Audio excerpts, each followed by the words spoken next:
ఈరోజు మాది బీరకాయ కూర.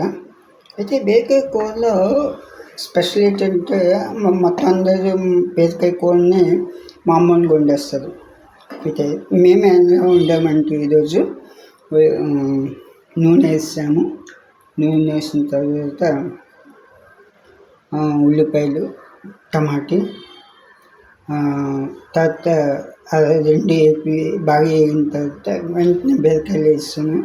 బీరకాయలు వేసిన తర్వాత కొంచెం బీరకాయలు బాగా వేగిన తర్వాత మన దగ్గర చికెన్ ఉంటే చికెన్, ఆ తర్వాత ఎగ్ అందులోనే బీరకాయలు వేసి పచ్చిది కొట్టి వేసి తర్వాత మునక్కాయలు అంటే మునక్కాయలు వేసి బాగా ఈ 3 ఉడికించిన తర్వాత ఉప్పు, కారం, పసుపు,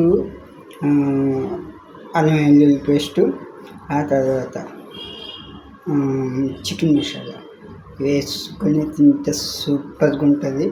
మీరు కూడా అలాగే ట్రై చేయండి. అయితే బీరకాయ కూర ఈరోజు ఇలాగా.